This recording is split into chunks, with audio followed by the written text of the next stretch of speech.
everyone, welcome back to the channel. I'm Your Name, and today we're talking about a case that has left the entire nation in shock. The tragic death of Daniel Nanganeko and the sentencing of Daytona Thompson for his manslaughter. This is a story that's not just about justice, but about the devastating impact of one moment of violence and how it can change lives forever. Let's dive into the details and explore why this case has sparked such a huge outcry across New Zealand. What happened on that fateful night of July 26, 2025? Daniel Nanganeko, a 37-year-old man, was outside the Tukapa Rugby and Sports Club after a prize-giving event. Now, Daniel wasn't just any person. He was a kind, humble, and full-of-life individual. In fact, he had recently retrained as a secondary school teacher, showing his dedication to helping others. But that night, his life was cut short by a single cowardly punch who had consumed half a bottle of spirits approaching Daniel. Now, here's the thing. Thompson didn't even know Daniel. He had no prior connection, no reason to be angry, and yet he delivered a punch with his clenched right fist to the chin. That single, reckless action sent Daniel tumbling backward, his head striking the edge of a footpath. The result? A fractured skull and extensive brain injuries, including damage to his frontal and rear lobes, but it was too late. He passed away on July 29th, just 3 days after the attack, and what makes this case even more horrifying is what happened next. After the punch, Thompson didn't run away. He stood there and filmed Daniel as he lay dying. This video, later viewed by Daniel's family, has become a symbol of the absolute cruelty and callousness of Thompson's actions. Let's talk about the legal side of this.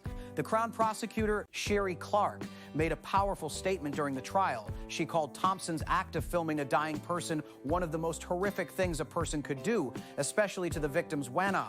And she wasn't wrong. The video was a direct insult to Daniel's family, who were already reeling from the loss of their loved one. It showed no remorse, no empathy, just cold, calculated cruelty. He had a prior discharge without conviction for street violence, making him a recidivist. He initially faced charges of assault, but eventually he pleaded guilty to manslaughter. His defense lawyer, Julian Hannum, argued that Thompson had an alcohol disorder and expressed remorse in a letter to the court. He claimed that Thompson would spend the rest of his life trying to be a better person, but the court had other ideas. The judge in this case made it clear that there was no provocation. He noted that Thompson used considerable force and that the video-making act was cruel and callous, suggesting that it was intended to glorify the attack. He rejected the idea of remorse as a factor for discount and sentenced Thompson to 4 years and 2 months in prison. That's a first-strike warning, which means that if he commits any other crimes, he could face even harsher penalties. Christine Nanganeko, Tiraora Nanganeko, and Cameron Nanganeko delivered victim impact statements that left everyone in the courtroom and the rest of the country in tears. Christine called Thompson a thug, a coward, and a killer, and said they would never forgive him. She even called for him to be remembered as the coward puncher by his community, and it's a powerful message, and one that shows the deep pain and anger that still lingers. Daniel's father recalled Daniel's last words to him: "See ya. Dad, thanks for dropping me off. Love ya. Just kidding. See ya tomorrow." That moment of lightheartedness was shattered by the tragedy that followed. He expressed profound grief, questioning why he hadn't made Daniel stay home. He said Daniel was kind, humble, and full of life, a man who had just retrained as a secondary school teacher, ready to make a difference in the lives of others. The loss was, and still is, unbearable. Daniel's twin brother was equally heartbroken. He said that a part of him had died with his brother and that he would live with a life sentence of grief, anger, and emptiness. He pleaded for justice, for the government to take action to prevent such tragedies from happening again.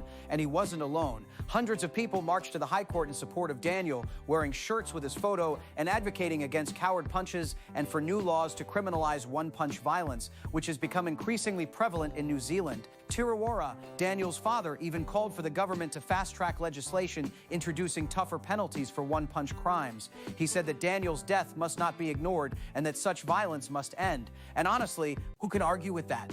This is a tragedy that could have been prevented with better laws and stricter punishments for those who resort to such cowardly acts. What can we take away from this? First, the importance of bystander intervention. If someone witnesses a potential attack, they should step in, even if it's just to call the police. But more importantly, we need to address the root causes of such violence. Alcohol and aggression, for example, are often linked. We need more education, more support for those struggling with addiction, and more resources for communities at risk. Caring man who had just started a new chapter in his life, and yet he was taken from us in an instant. That's why we need to take this seriously, not just as a legal issue, but as a societal one. We need to create a culture where violence is not tolerated, where people feel safe in their communities, and where those who commit such crimes are held accountable. It's clear that this case will have a lasting impact. It's a call to action for lawmakers, for communities, and for individuals. It's a reminder that every life is precious and that we must do everything we can to protect those who are vulnerable. And most importantly, it's a tribute to Daniel, a man who was taken too soon, but whose legacy will live on in the fight for justice and change. This is not just a story about a single punch. It's a story about the consequences of violence, the power of the law, and the resilience of the human spirit. It's a story that reminds us that even in the darkest moments, there is hope, and that hope is in the people who stand up for what's right, who fight for justice, and who remember the lives that were lost. Because in the end, that's what makes us human, our capacity to care, to support, and to change the world for the better.